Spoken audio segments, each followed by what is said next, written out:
Hello all. I wanted to welcome you to the webinar. I thank your time to learn. As part of this webinar, we will be learning about key takeaways about how to build and how to coach high performance teams on Agile space. So this webinar will help you if you are practicing Scrum Masters or if you are practicing leaders. This will actually help you to take key takeaways from this webinar. In your experience, what do you think are key success factors out of the options given below? One is option A is people factors, where you are given happy and connected people. Option B, where process and tools, that means you have proven policies and procedures are given. Which option in your experience you think makes more impact to the project or program success? Can you please provide your option on the window here? Do you select option A or option B?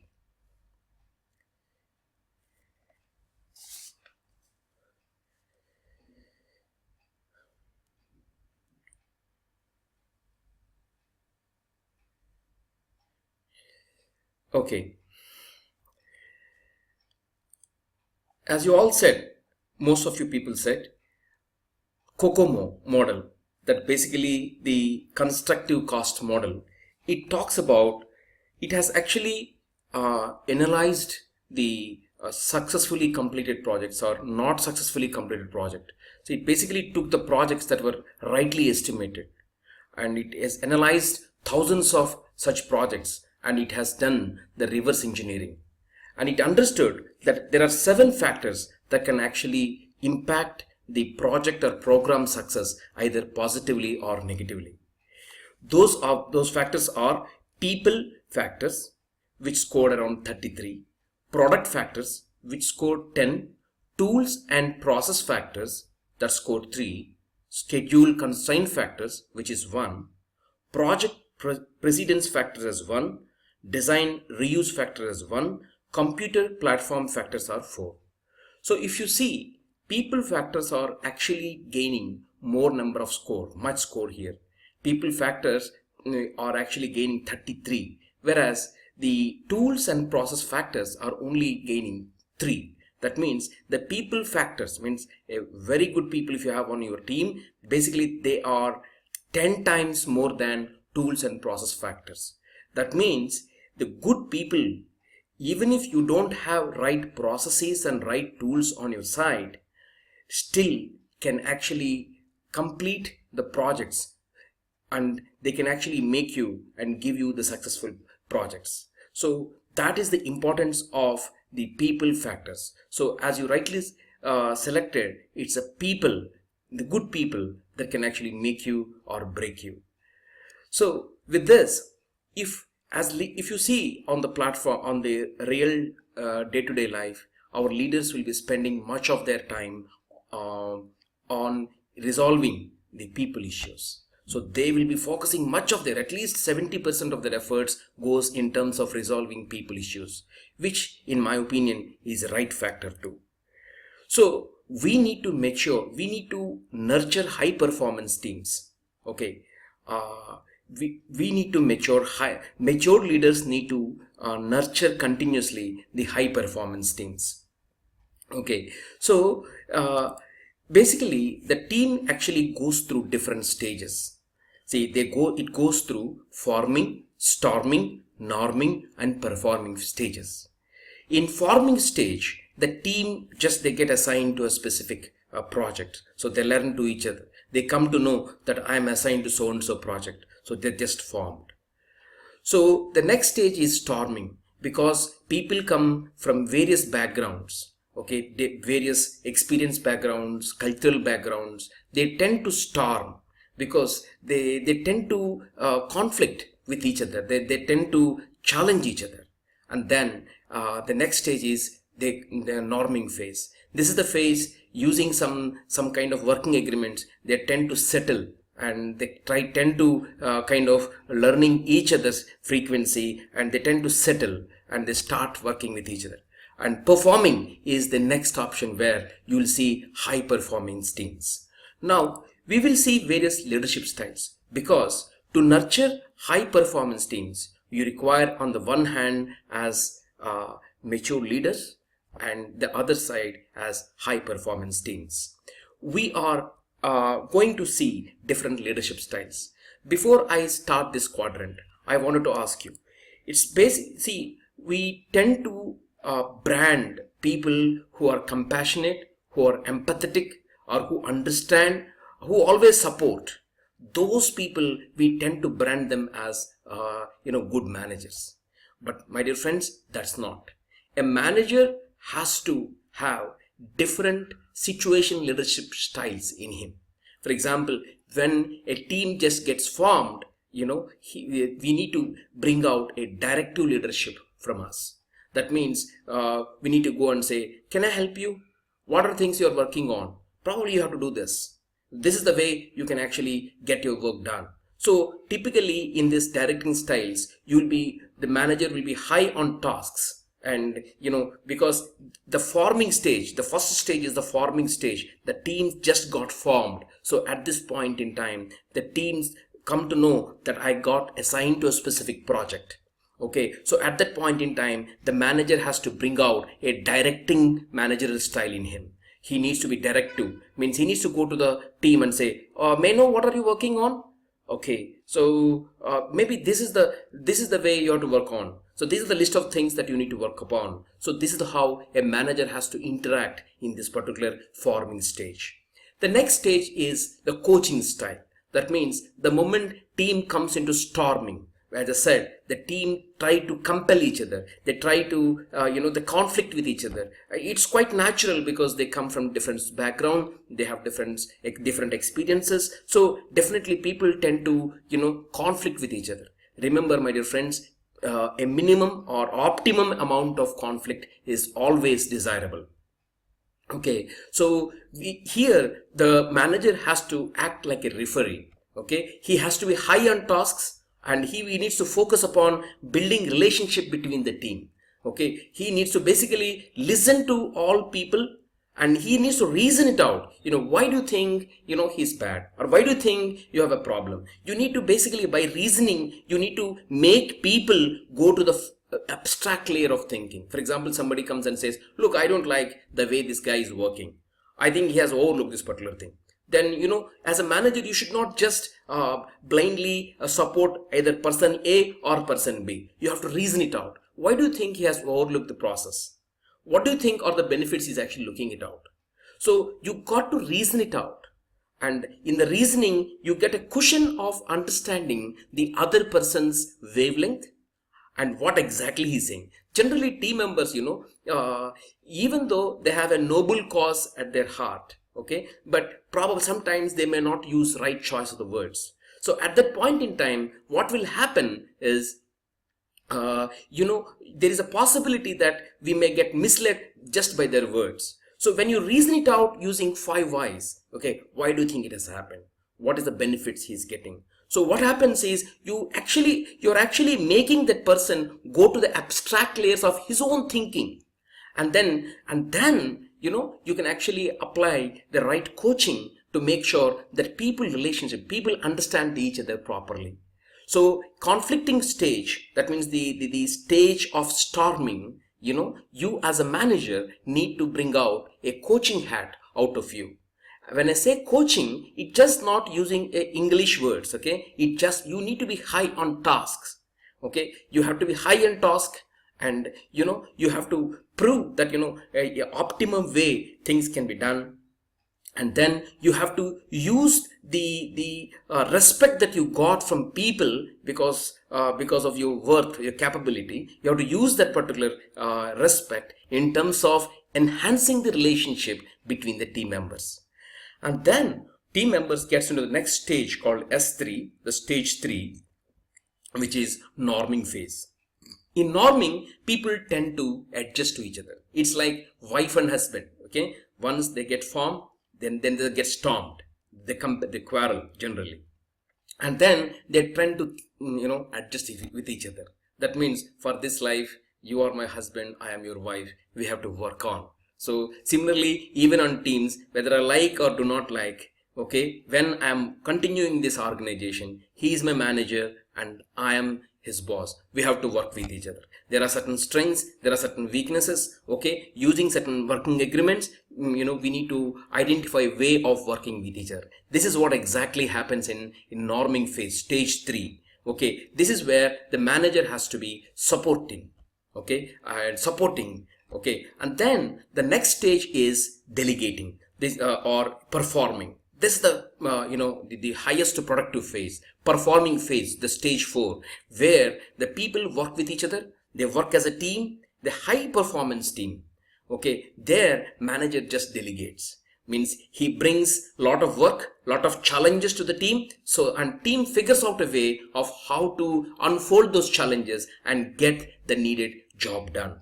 And the last stage is adjourning phase, which is stage 5, where team members tend to they leave the team. And so at that point in time, both the team as well as the manager need to acknowledge the good contributions done by the specific person.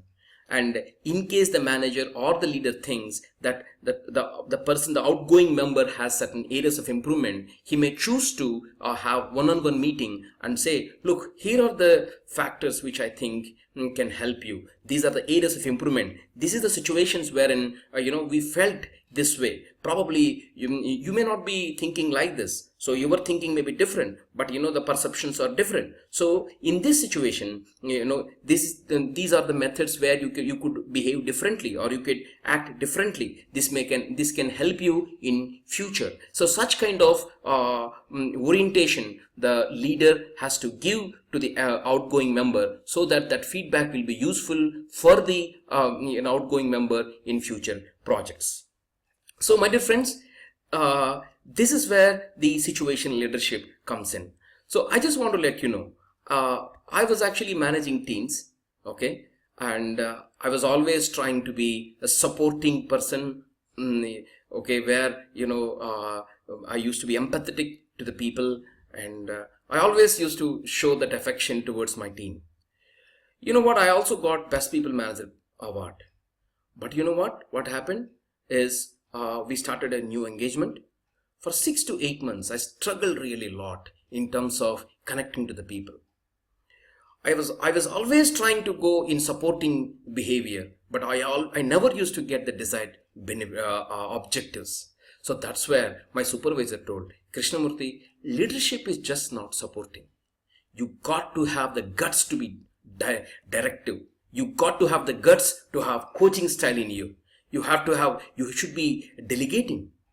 So that's where I realized, yes, leadership is just not empathetic, understanding. Yes, I'm a good people manager to you. That's not the leadership. Leadership need to have the hats of directing, the hat of coaching. You can actually coach people only if you're hands-on. Only if you're hands-on. Only if you know how to get things done better. Okay. Only if your people respect you for doing things differently. So that is where actually you can and also the art of coaching. So that's a coaching. And then you get to supporting stage and then delegating stage. So when you are delegating, it's not that, just delegate the work. You also need to check the progress of the work incrementally. So my dear friends, as a leader, you need to have the hats of directing, coaching, supporting, delegating. Even my manager told me, will you be always positive towards your children? Certain times we tend to be harsh towards our children because we want in their best faith, we wanted to tell some tough things towards them even if they do not like. So similarly, as a leader of the team, you got to have different hats in you. That's why the situation leadership is very, very important. So now as a team member, how do you do? For example, this particular quadrant helps you understand, a bigger picture. For example, when conflicts are more, you're a team member. We should not be focusing our energies on conflict. We should be having a global thinking saying, we are in storming phase. Conflicts are natural. Okay, we should grow bigger and see the situation. Okay, and the conflicts are needed, because if there are no conflicts, people will be in complacent stage. So we need continuous questioning. So as a team member, we should feel that the storming phase is natural. Conflicts are natural.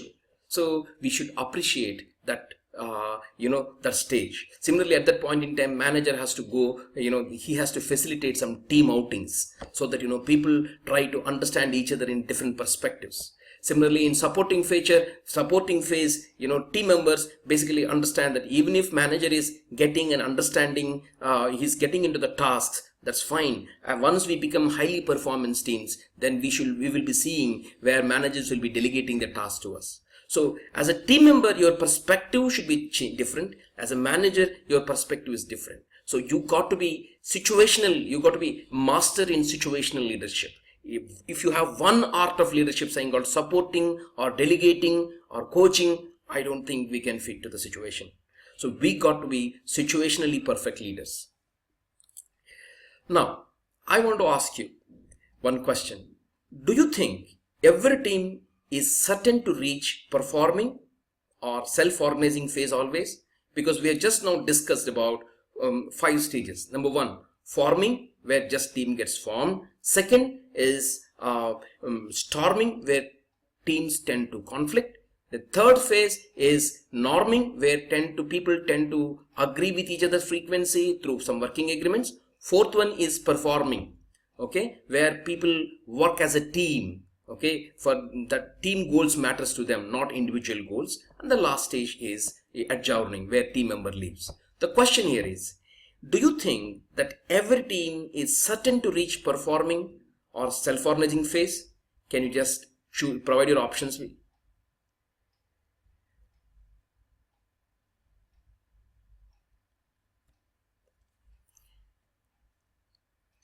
Okay, let me get to the point. The answer is no. Many teams may not reach self-organizing or performance phase always. Okay, they first get onto the forming phase, then they get onto the storming phase, then they get onto the norming phase, and then afterwards they may again come back to the storming phase. Either because team is taking much of the time, or because there's a frequent changes in the team, or because the leader does not have the skill of building the self-organizing teams for various reasons. Okay, it's not sequential. Okay, once forming, storming, and norming, you can be just drilling down there itself. Coming to performance phase, only certain teams will actually get to that stage. Okay, so but you know what? there is a tricky situation here. For example, let's take a scenario.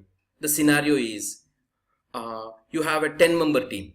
Okay, out of which 2 members or 3 members they left the team. So 3 members again got into the new team. So the new members adjusting with each other, new members, so they tend to go through the forming phase, storming phase, norming phase. But what about the people who are long lived within the team? They don't want to be told exactly what to do. Being told what exactly to do may not be a recipe for your today's success. It's not a recipe for today's success. Okay, so people don't want to be told what exactly to do. Instead, people want to be given certain goals and certain freedom. Even managers also want to provide the same. Maybe when managers don't want to get in, or managers or leaders don't want to get into each other, every team member's individual tasks, nitty-gritties, and they don't want to do micromanagement. Instead, they can actually provide their energy on some other good things.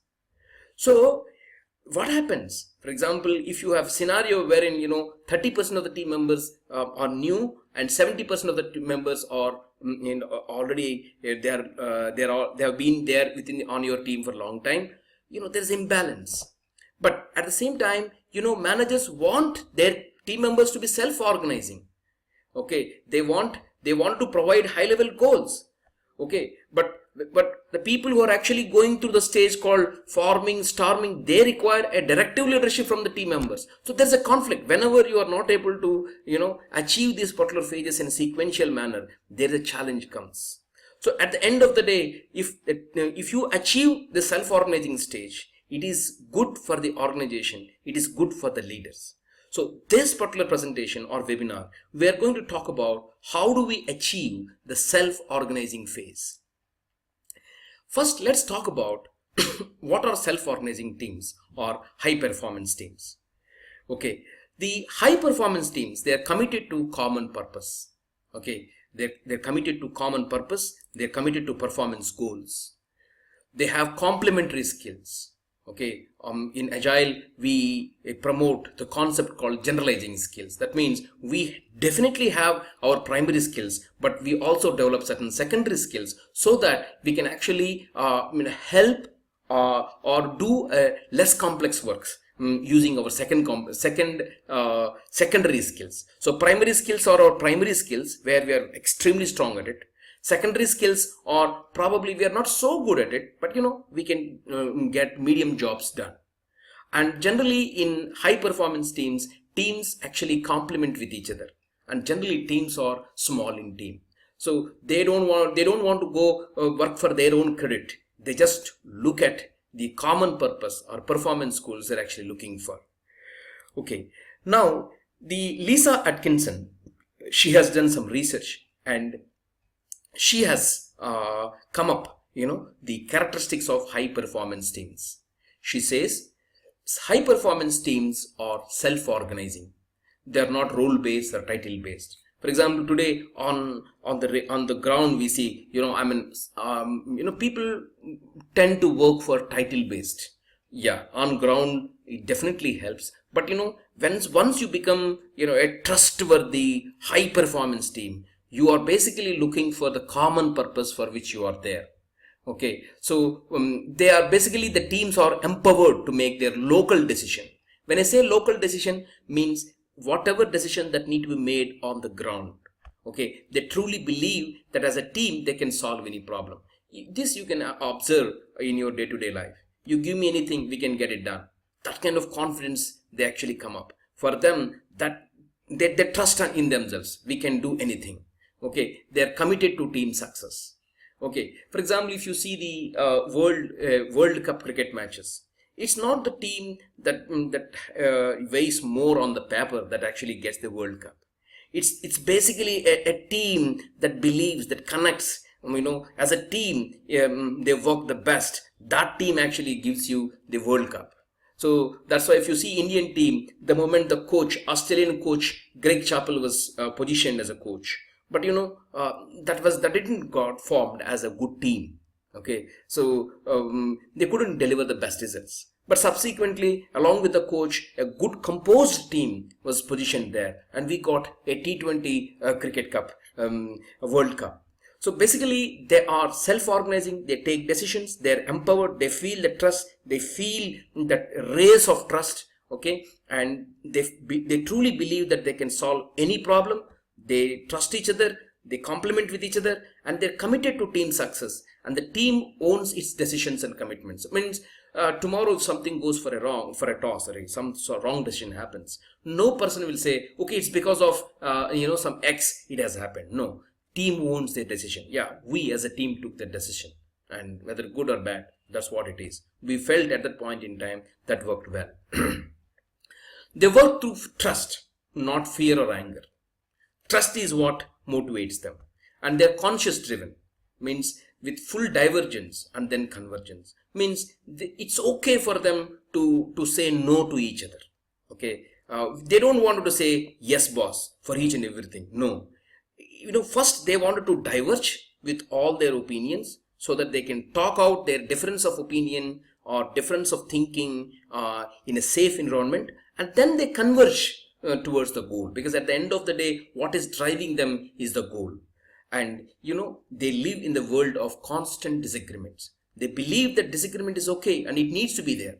If disagreements are not there, we can't actually bring out innovation. So these are the characteristics of high performance teams. Now Now we are actually getting on to how to bring out that situation in our projects. To coach teams, okay, you got to coach whole team level and individual level. So, my dear friends, whole team level and individual level. For example, any expeditions. For example, yesterday NASA has launched satellite. Okay, so similarly, some military rescue operations that takes place. So there, you got to coach team as a whole team. You got to coach team as individual also. So in this webinar, we'll be talking about some of the tips to how to coach whole team, how to coach individual level. So whole team level has steps like these are the goals. There is no shortcut, but these are the proven success factors. Okay, develop compelling purpose and vision, nourish passion in your purpose and vision, develop cross-functional teams, empower the team, instill responsibility and accountability, acknowledgement of performance, contributions and results, let it happen. So let us basically think about each of these factors. Develop compelling purpose and vision. My dear friends, when you think about a team, think about you being part of a rescue operation.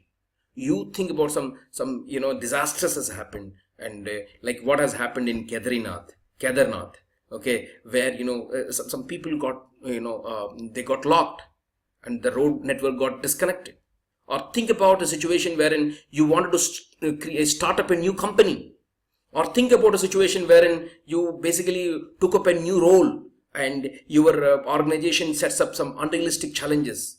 So whenever you have a vision, you first need to reason it out. What is the purpose for which I am doing? And what is the value with which I am doing? So like if you take a river, it has two banks. One bank is purpose, other bank is value, and forward is vision. So keeping purpose and values on the right and left side, you got to think about vision. My dear friends, whenever you take up a noble cause, okay, that vision always seems to be far away. Always you think that the challenges are more, ambiguity is more, but the purpose with which you are actually reaching the vision, that actually drives. The value actually sets you the different. So that's why develop compelling purpose and vision is the first step. The second thing is you got to have passion. You got to have deep passion in you, in your purpose and vision. My dear friends, whenever you start your mission, you will, there's a ray of hope will be there. You can able to see the ray of light, but all around you will have challenges, obstacles. There may be non-cooperating people will be there. All non-cooperating situations only will be there. But what is driving you is basically you see a ray of light. Whenever you start up a new team, new company, or you wanted to basically rescue some people, okay, the purpose, the noble purpose with which you are actually, you are having your values, okay, and a ray of hope. That just ray of hope is what makes us there.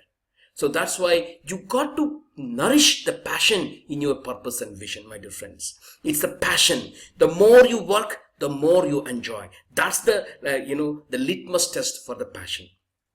The next thing that it is, develop cross-functional teams. We don't want expert teams, like what, you go to a hospital and say, look what has happened. Oh, I'm a neurosurgeon. I only take care of neural aspects. Or I'm only take care of, the skin aspects. No, we don't want such team. We want cross-functional team. Meaning you are expert in one area, agreed, but you also need to have reasonable knowledge, at least on 2 or 3 more areas, so that you can actually connect to the team, you can actually contribute to the team. Generally what happens is when the work of my primary skill doesn't come, I tend to wait. In the situation as a team, we are losing. So that's why we wanted to develop cross-functional teams where we wanted to keep that primary strength in you, and then we wanted to position the secondary skills as well. Okay, the primary strength and 2 secondary skills at least. So we want cross-functional teams. For example, the Scrum actually takes the theme from the game called Whitby. Okay, because there in Whitby, everybody can do anything. Everybody is capable of doing everything. That's why the cross-functional teams. In reality, at least we want one primary skill and two secondary skills. Okay. The fourth one is empower. Empower the team with trust. You know, my dear friends, once you cross the experience of 10 years in your respective experience, what makes you happy? Is it on-site assignment, or is it more salary increment, or is it the sense of pride that my boss trusts me, my organization trusts me? Believe me, my dear friends, the empowerment with trust, that whatever your leader instills in you, that makes you go way out of the bounds. Okay, so see, for example, I was not knowing Visual Basic.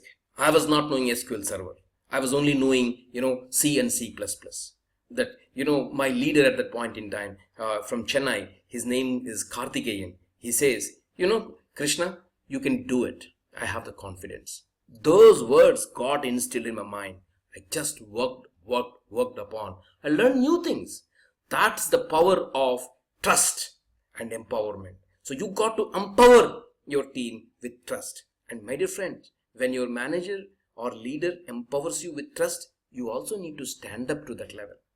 Okay? Everything comes with sense of responsibility.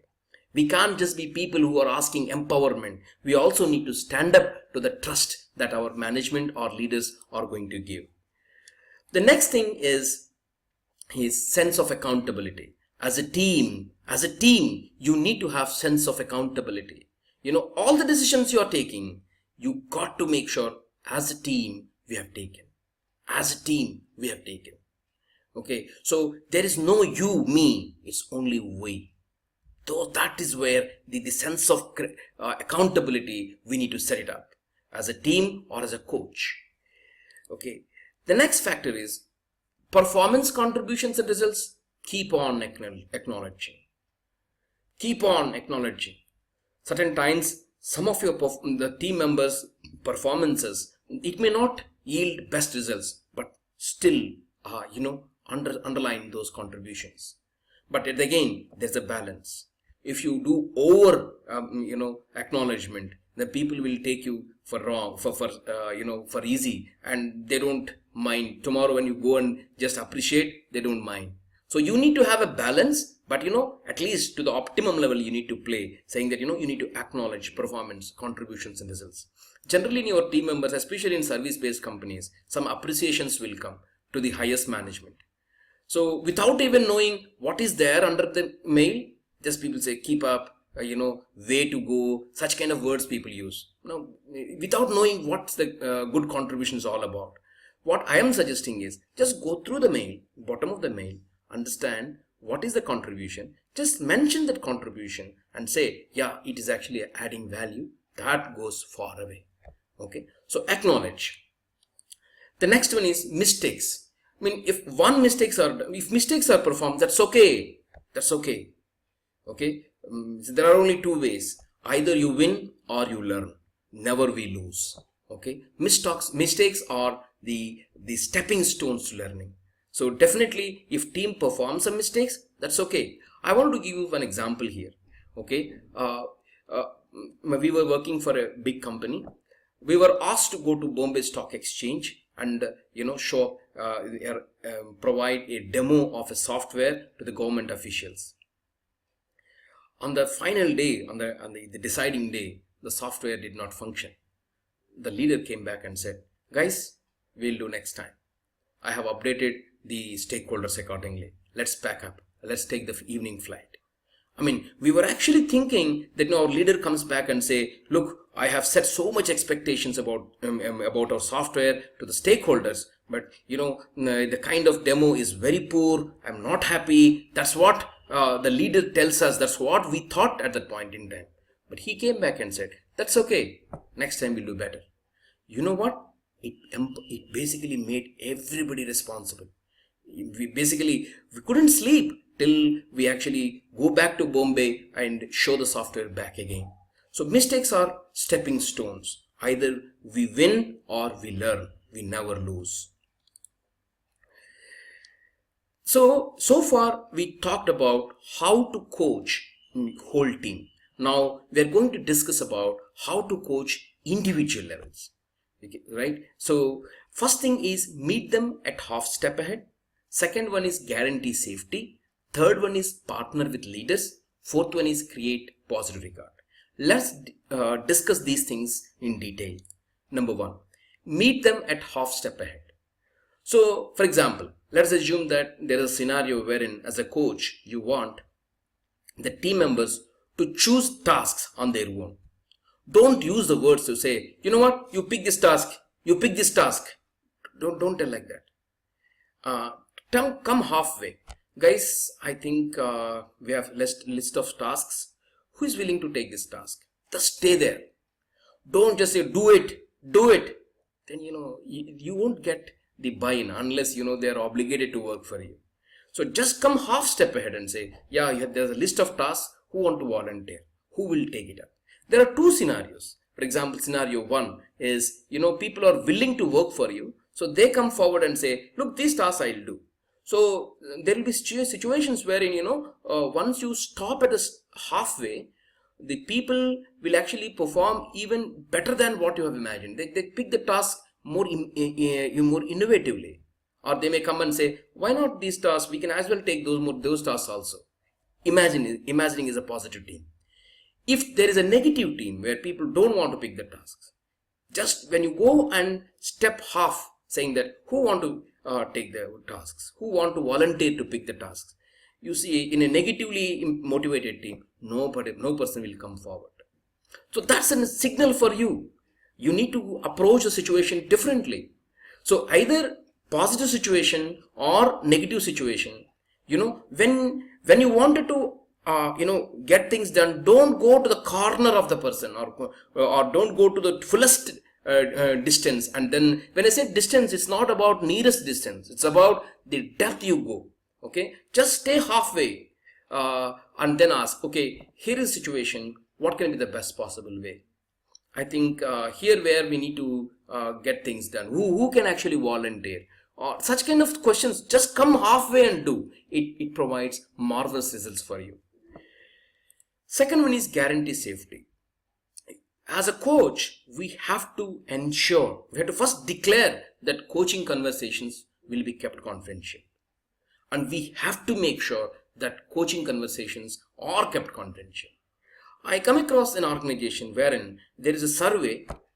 It says, your feedback is kept confidential, but people figure out a way that was not kept confidential. So later on, whenever the HR survey comes out, people never provided their opinion. Means once trust gone is gone. That's why you got to make sure that, you declare, you stand up to what you promise. Coaching conversations with individuals need to be kept confidential. Third one is you got to partner with leaders of organization. They can be functional managers or they can be, vertical managers.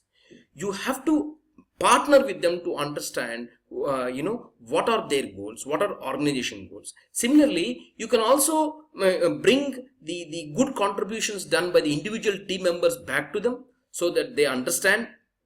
The next point is, when a team member comes and says, I am not given this, I don't feel motivated, then, you already know the perspective of the leaders, either horizontal managers or vertical managers. Then you can go and tell them, look, I can help you, but this is what is the overall objective. Because of this only you are asked to take up this task. So this is the value behind it. So probably if I am in your position, I would rise up to the bar.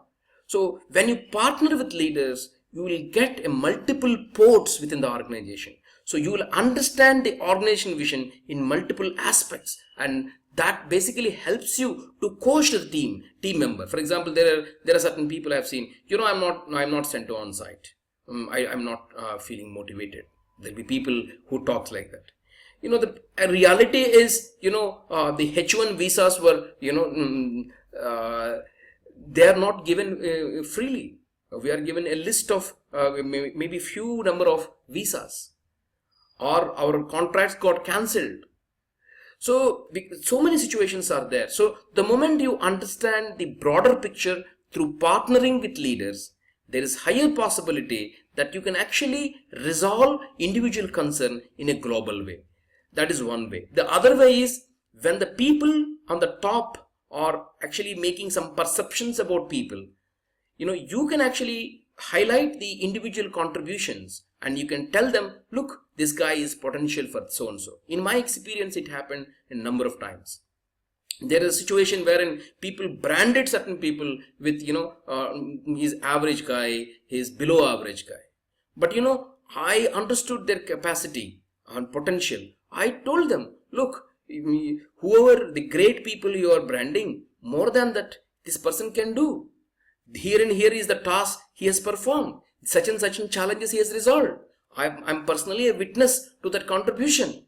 So you probably try it out once. So such kind of, opening we can give by talking to the leaders about people contribution. So in this process, definitely the moment individual comes to know so-and-so coach has worked truly for my welfare and some good opportunity has come because of him, definitely he stands for you for life. So that's why we need to, while coaching individuals, it's just not sufficient if you focus only at the individual level. You got to focus on the entire organizational framework level. Then create a positive regard. You got to have compassion as a coach. You got to have compassion. You know what? When you step up as a coach, right, you have to see your success in other success. You got to have compassion for the positivity of the other party. So you have to develop that true compassion.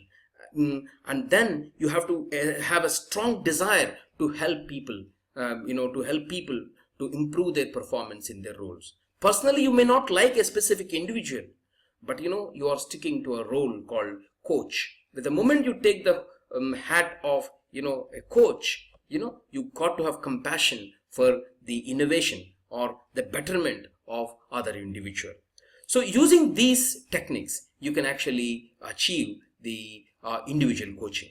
In Agile space, we basically perform whole team coaching and individual coaching simultaneously. For example, whenever some iteration is going to begin, the whole team coaching gains prominence. Means we focus more on whole team, because at the iteration beginning, that is sprint planning, part 1 and part 2, similarly towards end, which is retrospectives and demos, there is a co-location of team happens, right? So at that point in time, you got to coach team as a whole team, and you have to help them basically focus on principles, okay, and on the values, okay. You have to basically align them towards the innovation of where organization is looking.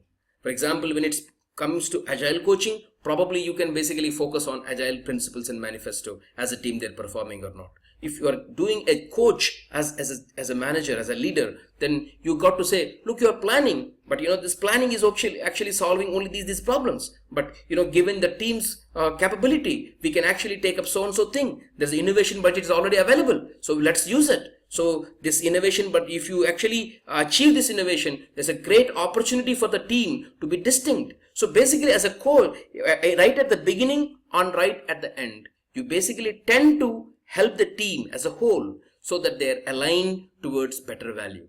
Similarly, the individual coaching gains prominence during the mid of the sprint. The reason is, during mid of the sprint, team members are relatively free, because at the beginning of the sprint, they'll be busy with the sprint planning, and at the end of the iteration, they'll be busy with sprint demo and sprint retrospective. So you get much of the time during mid of the iteration. So the individual coaching generally happens informally. Means you meet them at that coffee level, at tea level, or you tend to you have a dining along with him, dinner along with him, or lunch with him. Generally, the other person does not know that he's been coached. You basically try to informally understand his feelings, go to the abstract level, what is actually conflicting, try to see, okay, do you think it works? Are you sure? And you're concerned about this? Do you have an options? So such kind of thinking actually you can generate. So individual coaching gains prominence at the middle level. Okay, so basically whole team coaching, individual coaching goes hand in hand, just that at the beginning and end whole team coaching gets prominence, whereas individual coaching gets prominence in the mid of the sprint. So friends, I wanted to talk about this coaching, whether it is individual coaching or it is whole team coaching.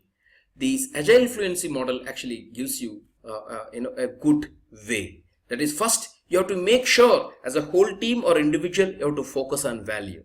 First, are we focusing on value? Generally, we see on the field saying where team members, I am doing this, I have done that, I worked hard, I basically done so much. People starts giving verbiage saying, why they are so great, why they should be recognized. That is where you start seeing people's vocabulary coming out.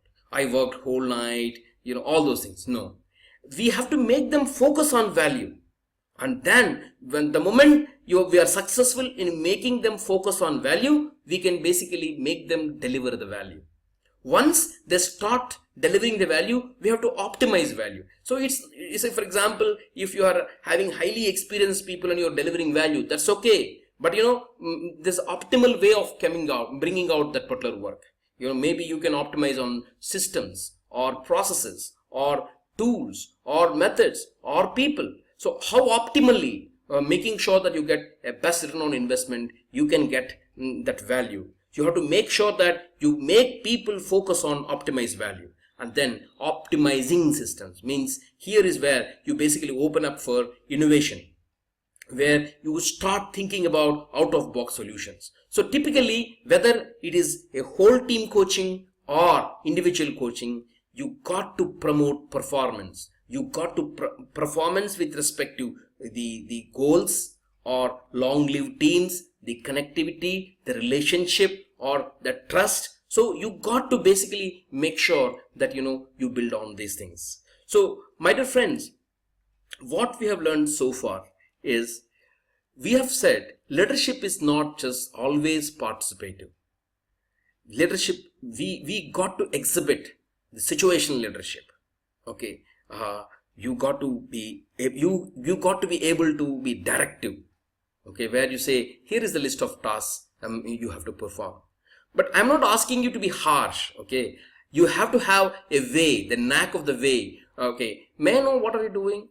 Okay, can I know the list of tasks you're performing? Maybe this is the list of the tasks you have to perform. So you always need to position your words properly. Okay, then the second thing is, you got to know how to coach. Generally, you can coach only if you have the grip on the context, both technically or domain perspective. Okay, and then you got to support, where once you get confidence that teams are actually coming to norming phase, you got to support the team. So then you have to delegate, where you bring in challenges, okay, to the team. So that's why you got to have the all hats of directive,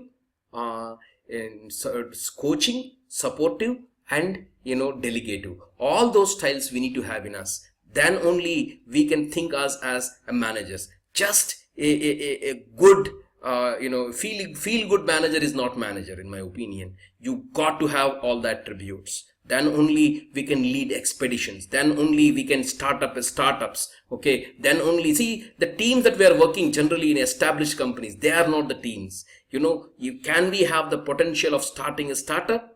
There are a lot of challenges will be there. Okay. Can we see the bigger picture? So we need to have all the leadership styles in us. And then we also talked about what are self-organizing teams. So we thought about self-organizing teams are small teams. They are goal-oriented and they generally complement each other in terms of their skills.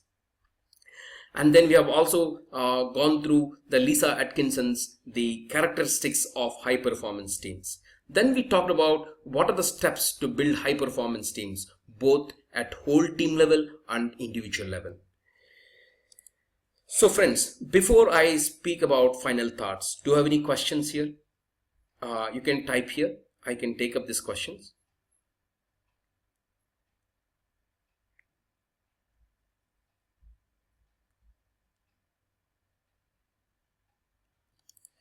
Any questions?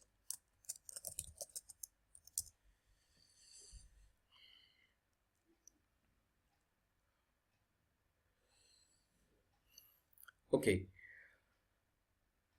Okay. Balaji is saying, do we really need domain knowledge to coach teams or individuals? Okay. Balaji, good question. According to me, the parachute that exemplifies a great meaning to me. One parachute generally has three threads. Okay. Number one, first thread according to me is domain. Second is technology. Third thing is process or management. Okay. So you got to have hold on at least two threads to really get the hold of the team. So that's why, do we really need domain knowledge? Maybe two skills out of the three, means technology, domain, process slash management. Out of the three things, two skills we need to have.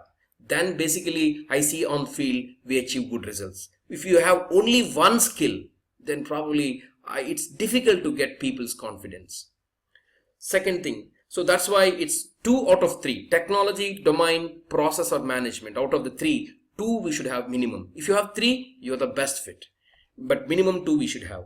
Second question from Reshma: how to be authoritative without being rude? Oh, there's a way. There are ways. There are ways. Just focus on the outcome. Okay. Please do not utter even single word about personality.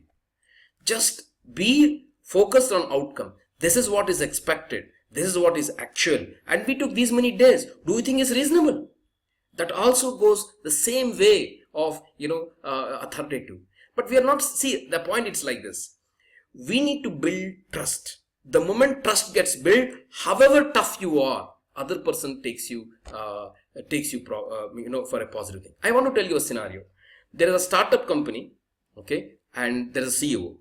Okay, the CEO and a person who is from IIT joined that particular company, and it's a third day or fourth day. The CEO has given, it's a startup company, so CEO went and said, you know what, this is what you have to perform. And this person didn't perform well, and the CEO got angry, and like this it has happened 4, 5, 6 times. So this person became frustrated and said, no, I want to resign. So he goes to the CEO and said, look, I want to resign. So this CEO looked at him and said, we need to meet in the night. So both had dinner, and he was talking, both of them are talking. This guy, the new joinee, wanted to bring out that option of, I want to resign. But the gentleman didn't give that opportunity. Okay, so tomorrow let's meet. Okay, is it fine? So this guy, the care and affection shown by that particular CEO, he got impressed and said, okay, I'm coming tomorrow. And he's still serving that organization. Okay, so friends, there are always two things. One end, you have the task leadership. The other end is relationship leadership. You can be tough on tasks only if you are strong in relationship thread. So as a leader, we got to build both the threads strong, because so that, even if you are strong and tough on task wise, the relationship, then say relationship, it's basically the care that you actually take care of him. So that basically makes the people intact. So you keeping that combination of on x-axis and y-axis relationship and the relationship and task relationship, you can have the art of being rude. I'm not asking you to be rude. I'm just saying that you can be tough. You can be even not tough. I'm saying you can be directive. Okay. So there is one question here. There are other questions. How long does a team make from forming to performing? Others, I can't say. It depends upon the team state, the environment, the leadership maturity. We can't say. Certain team people will take definitely good amount of time. But generally, as a thumb of rule, you can take 3 months to 6 months. Generally, teams take to cross from one phase to another phase. So Lijas is talking about, is the situational leadership styles based on tasks or individuals? Both. The situational leadership has one angle called at what form the team is. Is it in the forming phase, storming phase, norming phase? But certain times, what, as I said here, team, we want long-lived teams, but in reality, long-lived teams will not be there. Okay, so in that situation, there will be certain churn within the team, and also certain individuals try to pose a lot of difficulties to us. So in that situation, we got to be situational to the people as well, to the individuals as well. Leadership in agile situation as the path taken is dynamic. Leadership in agile situation as the path taken is dynamic. Yeah, see, agile is actually talking about delivering things incrementally as far as scope is concerned, but it wants long-lived teams. So definitely, even if the journey of agile, you still see the stages of forming, storming, norming, performing, and adjourning. So these phases still occur there. Okay, and then there is one question: how the manager should be in order to stay team member? How do managers should be in order to say the team member no? How the manager should be in order to say the team member no? Teja, I didn't get your question. Can you please elaborate further? Let me see here. No. Okay. There are some other questions here. Teja, you can write this question back to me, because this question is incomplete to me, at least. Maybe we can just write to me. They can actually have a discussion. So there is another question: how can we know which stage team? Oh, that's a good question, Ravindra. See, typically forming stage we all know, where people just gets formed. Storming, conflicts. The more conflicts you are seeing, there's still storming phase. Nobody likes each other. People don't like each other. They always constantly question each other. And as a manager, you tend to spend most of your time in resolving conflicts. You don't see a balance, a trust getting set within your team that you can experience. That's a storming phase. Norming phase is basically, so in storming phase, you have to be high on tasks performing. Most of the tasks you'll be performing, and most of the time you're spending in resolving this phase. We're resolving the conflicts in the storming phase. Whereas in norming phase, your task will be little less. Okay, you have people who are actually delivering, doing your work, but you just still keep your hands on, but you basically have a confidence that your people start taking up your work. That's the norming phase. Performing means, you just can forget it, because people will get you done the job. So basically you just need to tell them these are the challenges, these are the goals. So basically I have shown a diagram there wherein task versus relationship behavior also. So that also gives you an indication which stage you are in. So there are so many questions here. I will take up this question and answer. I think let me take another question. There's another question: how to determine whether team is self-organizing or not? Balaji, I have provided the characteristics of self-organizing teams. So you can probably go through those things. That can actually provide you some insights. They're just guidelines. More than that also can be there. But those are the research-based findings of self-organized teams. So fine, friends, we are coming to the end of the webinar, but let me provide you the final thoughts. Friends, whatever teams we are currently in, okay, if you are working in a big organization or an organization that is stable, don't think that those are the teams that are actually where you have to master. Friends, in 2 years from now, you will be seeing surge in startups. Okay, you'll be seeing so many entrepreneurs coming forward, and we want self-organizing teams, because teams will discover the path in a better way than what a manager or leader says. So definitely, if you wanted to talk about rescuing some problem, or unfolding some discovery, or startup, coming up with a startup, or resolving problems with big program management related things, we do need self-organizing teams. We do need creative minds.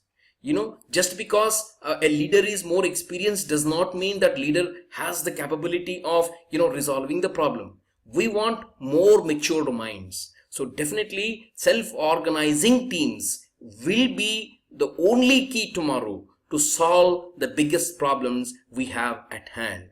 That's why, my dear friends, let us learn the art of self crafting or creating or nurturing or cultivating these self-organizing teams, because as Kokomo model says, people factors, they are 10 times more important than process and tools factors. With that in mind, I hope you definitely would have taken up some key takeaways from this session. So I definitely will go through all those questions and I will answer these things. I wanted to say thank you for all for your time. I hope it has added value. Thank you all. Thank you very much.